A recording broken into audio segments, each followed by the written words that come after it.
Hi friends, welcome to PVR physical education. చాలా రోజుల తర్వాత మనం వీడియో చేస్తున్నాం. ఈ వీడియో ద్వారా మనం ఎస్ఏపికి సంబంధించి కొన్ని ముఖ్యమైన ప్రశ్నలను తెలుసుకుందాం.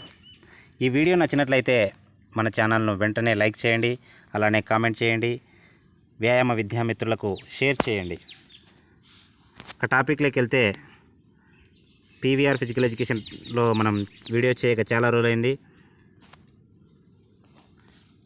మనం ఎస్ఏపికి సంబంధించి ఫస్ట్ క్వశ్చన్, ఆరోగ్య విద్య దేనిని ప్రభావితం చేస్తుంది? ఆరోగ్య విద్య దేనిని ప్రభావితం చేస్తుంది? ఆప్షన్ ఏ అలవాట్లు, ఆప్షన్ బి పరిసరాలను, ఆప్షన్ సి పాఠశాలను, ఆప్షన్ డి ఆరోగ్యంను. మనము ఏ అంశం గురించి అయితే మాట్లాడుతున్నామో ఆ అంశానికి తగ్గటువంటి అంశాన్ని మనం ఎన్నుకోవాలి. మనం చాలామంది ఏం చేస్తామో అంటే ఆరోగ్య విద్య దేన్ని ప్రభావితం చేస్తుంది అని అంటే ఆరోగ్యాన్ని ప్రభావితం చేస్తుంది. చాలామంది పొరపాటు చేస్తారు. ఆ క్వశ్చన్లోనే ఆన్సర్ ఉంది, ఇది ఆన్సర్ కాదని ఫస్టే మనం దాన్ని పక్కన పెట్టేస్తాం. అలా ఎప్పుడు చేయకూడదు. ఆరోగ్య విద్య దేనిని ప్రభావితం చేస్తుందంటే ఆరోగ్యాన్ని ప్రభావితం చేస్తుంది.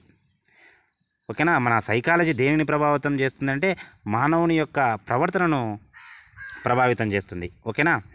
ఆన్సర్ వచ్చేసి ఆరోగ్యము. రెండవ ప్రశ్న, హృదయ స్పందనలో ఈ రకమైన మార్పును బ్రాడీకార్డియా అంటారు. అసలు బ్రాడీకార్డియా అంటే ఏంటో మనం తెలియాలి. బ్రాడీకార్డియా అంటే మనకు తెలియాలి. కింద ఆప్షన్లు చూస్తే పెరుగును, తగ్గును, స్థిరంగా ఉండుట, క్రమంగా పెరుగుట అన్నారు. మరి హృదయ స్పందన తగ్గుటను బ్రాడీకార్డియా అంటారు. మరి హృదయ స్పందన పెరిగితే ఏమంటారో కామెంట్ రూపంలో తెలియజేయండి ఫ్రెండ్స్. నెక్స్ట్, సెంట్రల్ టెండెన్సీ మాపనాలలో కానిది. మూడవ ప్రశ్న, సెంట్రల్ టెండెన్సీలో మాపనాలలో కానిది అని అడిగాడు. మరి ఇక్కడ చూస్తే వ్యాప్తి, బహుళకం, మధ్యగతం, పైవన్నీ అనే ఇచ్చాడు. అసలు సెంట్రల్ టెండెన్సీలో ఏ అంశాలు ఉంటాయో మనం తెలుసుకోవాలి. అంటే కేంద్ర ప్రవృత్తి మాపనాలతో వేటిని కొలుస్తామో చూసుకోవాలి మనం. అందులో మీన్, మీడియన్, మోడ్, వాటినే తెలుగులో అంకమధ్యమం, బహుళకం, ఓకేనా, మధ్యగతం అనేటువంటి 3 అంశాలు ఉంటాయి. ఇక్కడ వ్యాప్తి అనేటువంటిది సెంట్రల్ టెండెన్సీకి సంబంధించిన అంశం కాదు, కాబట్టి ఆన్సర్ వచ్చేసి వ్యాప్తి. నాలుగోది, సర్కస్ షో ఏ వినోదానికి ఉదాహరణ? ఇక్కడ చాలామంది పొరపాటు పడుతూ ఉంటారు.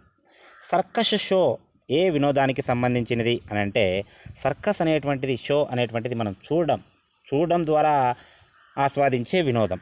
మరి కింద ఆప్షన్లలో చూద్దాం. నిష్క్రియాత్మక వినోదం, క్రియాత్మక వినోదం, అవుట్డోర్ క్రియాత్మక వినోదం, ఇండోర్ క్రియాసహిత వినోదం. మరి ఇది దేనికి ఉదాహరణ అంటే ఇక్కడ క్రియ ఉండదు, కేవలం ఆనందాన్ని పొందుతాడు. క్రియ లేకుండా ఆనందాన్ని పొందుతుంటే దాన్ని నిష్క్రియాత్మక వినోదం అంటాం, లేదా క్రియారహిత వినోదం అంటాం. ఆప్షన్ వచ్చేసి ఇది. ఐదవ ప్రశ్న, వ్యాధి సంక్రమణం జరిగిన తదుపరి అంతమునకు ప్రధానమైన అంశాలు ఎన్ని అని అడిగాడు. మరి ఇక్కడ క్వశ్చన్ ఏంటంటే మనకు వ్యాధి సంక్రమించింది అంటే వ్యాధికి మనం గురవుతున్నాం అంటే వ్యాధిజనక జీవులు మనలో ప్రవేశించిన తర్వాత వ్యాధి వచ్చి ఉంటుంది. మనకు వచ్చిన తర్వాత ఆ వ్యాధి ఎన్ని రూపాల ద్వారా మనం వ్యాధిని నయం చేసుకోవచ్చు అని అడిగాడు క్వశ్చన్. మరి మనం ఎన్ని రకాలుగా అంటే 3 రకాలుగా. అవి ఏంటివయ్యా అని అంటే, ఒకటి రోగం వచ్చిన తర్వాత లేదా వ్యాధి వచ్చిన తర్వాత, వ్యాధి సంక్రమణం జరిగిన తర్వాత మనలో ఉన్నటువంటి రోగ నిరోధక శక్తి ద్వారా వ్యాధి అంతమగుట అనున్నది ఫస్ట్ పాయింట్. రెండవ పాయింట్ వచ్చేసి మన యొక్క శరీరంలో ఉన్నటువంటి ఈ రోగ నిరోధక శక్తి ప్రభావం చూపకపోవడం వల్ల మనం ఏం చేస్తామంటే వెంటనే డాక్టర్ను కలవడం ద్వారా డాక్టర్ ఇచ్చినటువంటి ప్రిస్క్రిప్షన్స్ అంటే మందులు వాడకం ద్వారా నయమవ్వడం. మూడవది వచ్చేసి పై 2 వికటించినప్పుడు మూడవది ఆప్షన్ ఏంటంటే ఆ యొక్క వ్యక్తి మరణించడం జరుగుతుంది.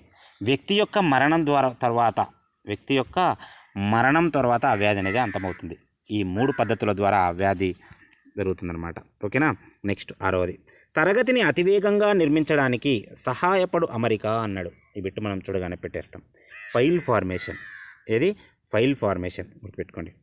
ఓకే, హాకీ ఆటలో లైన్ మందం అంటే హాకీ ఆటలో లైన్ ఎంత మందం ఉంటుంది అని అంటే మనం కొన్ని ఆటలలో డిఫరెంట్గా ఉంటుంది. హాకీ ఆట కానీ, ఫుట్బాల్ ఆట కానీ, బ్యాడ్మింటన్ ఆట కానీ ఖోఖో ఆటలో కానీ లైన్స్ అన్ని డిఫరెంట్గా ఉంటాయి. మిగతా అన్ని ఈవెంట్స్లలో 5 సెంటీమీటర్స్ ఉంటుంది. మరి హాకీ ఆటలో ఎంత అని అంటే 7.5 సెంటీమీటర్స్. ఓకేనా. అలానే జావలిన్ త్రోలో అత్యధిక మందం కలిగినటువంటి లైన్ ఏది, ఆ లైన్కు ఎంత టైం పడుతుంది? నెక్స్ట్ 8వ ప్రశ్న. డెవలప్మెంటల్ సైకాలజీ పుస్తక రచయిత డెవలప్మెంటల్ సైకాలజీని ఎవరు రచించారు అని అడిగాడు. మరి ఎవరు రచించారు అని అంటే ఇక్కడ William Wundt, Elizabeth Hurlock, Rudolf Goeckel, Stanley Hall అని ఇచ్చాడు. ఈ యొక్క పుస్తకాన్ని రాసింది Rudolf Goeckel. Okay. Next William Wundt ఎవరయ్యా అంటే father of psychology. Okay. Rudolf Goeckel ఎవరయ్యా అంటే సైకాలజీని మొట్టమొదటిసారిగా ఉపయోగించిన వ్యక్తి. ఓకేనా. నెక్స్ట్ స్టాన్లీ హాల్ ఎవరంటే శిశు మనోవిజ్ఞాన శాస్త్ర పితామహుడు. ఓకే. నెక్స్ట్ 9వ ప్రశ్న. సవాళ్ళ పోటీలు అని దేనికి పేరు? సవాళ్ళ పోటీలు అంటే ఛాలెంజ్ పోటీలు అని అర్థం. ఛాలెంజ్ పోటీలు, తొలగించు పోటీలు అంటే నాకౌట్ టోర్నమెంటు, పరస్పర ప్రయోజన పోటీలు అని అంటే లీగ్ పోటీలు, సంయోజక క్రీడా పోటీలు అంటే మనకు తెలుసు కాంబినేషన్ పోటీలు అని. ఓకే. నెక్స్ట్ ప్రాణాయామ చక్రంలోని దశలు ఎన్ని అని అడిగాడు. ప్రాణాయామలో ఎన్ని చక్రాలు ఉంటాయి అని అంటే ప్రాణాయామలో ఎన్ని చక్రాలు ఉంటాయి అని అంటే 3. అవి ఏంటంటే ఒకటి కుంభకము, రెండోది పూర్వకము, తర్వాత రేచకము అనేటువంటి 3 అంశాలు ఉంటాయి. కుంభకము, పూర్వకము, రేచకము అనేటువంటి అంశాలు ఉంటాయి. కాబట్టి ఆన్సర్ వచ్చేసి 3. 11వ ప్రశ్న. వాలీబాల్ ఆటకు సంబంధించి అంతర్జాతీయ సంస్థ ఏర్పాటు చేసిన సంవత్సరం. ఇక్కడ అంతర్జాతీయ సంస్థ అంటే 1947, జాతీయ సంస్థ అంటే 1951. ఓకేనా. ఇక్కడైతే ఆన్సర్ 1947. ఒలింపిక్ మోటో ఏ భాషా పదాలు? ఒలింపిక్ మోటోలో ఉన్నటువంటి సిటియస్, ఆల్టియస్, ఫోర్చియస్ ఈ మధ్యకాలంలో 2020లో జరిగినటువంటి ఒలింపిక్స్ అక్కడ మనకు కొత్తగా కమ్యూనేటర్ అనే పదాన్ని యాడ్ చేశారు. ఈ పదాలన్నీ లాటిన్ పదాలు. అలానే 13వ ప్రశ్న. ప్లయోమెట్రిక్ ట్రైనింగ్ను అభివృద్ధి పరిచినది ఎవరు అని అంటే ప్లయోమెట్రిక్ ట్రైనింగ్ను ఎవరు? కింద ఆప్షన్లు చూద్దాం. గోస్టా హల్మర్, ఆడమ్సన్, విర్కోషాంకి, వ్యానకెన్. మరి ప్లయోమెట్రిక్ని ఎవరైనా అభివృద్ధి పరిచింది అని అంటే విర్కోషాంకి. మరి గోస్టా హల్మరో ఏం చేశాడు అని అంటే అభివృద్ధి పరిచింది దేన్నంటే ఈ యొక్క ఫార్ట్లెక్ ట్రైనింగ్ను అభివృద్ధి పరిచారు. ఆడమ్సన్ దీనికి సంబంధించిన వాడు అని అంటే వలయాకార శిక్షణ. వ్యానకెన్ కంటిన్యూస్ ట్రైనింగ్కు సంబంధించినటువంటి వ్యక్తి. 14వ ప్రశ్న. ప్రాథమిక సమాచార అంశం ఏది అని అంటే సమ్మరీ రిజిస్టర్. కమ్యులేటివ్ రిజిస్టర్ అంటే మనకు తెలుసు, అటెండెన్స్ రిజిస్టర్ అంటే మనకు తెలుసు. 15వది. మానవుని యొక్క శారీరక కదలికలకు ప్రధాన పాత్ర వహించేది ఏది అని అంటే కండర వ్యవస్థ. మరి అస్థిపంజర వ్యవస్థ ఏం చేస్తుందయ్యా అంటే ఈ యొక్క ఆధారాన్ని ఇస్తుంది మనిషికి. అలానే కణం ఏం చేస్తుంది అంటే మానవుని యొక్క క్రియాత్మక నిర్మాణాత్మక ప్రమాణం ఈ యొక్క కణము. ఇక్కడైతే ఆన్సర్ వచ్చేసి కండర వ్యవస్థ. ఓకే ఫ్రెండ్స్, ఈ వీడియో నచ్చినట్లయితే లైక్ చేయండి, కామెంట్ చేయండి, అలానే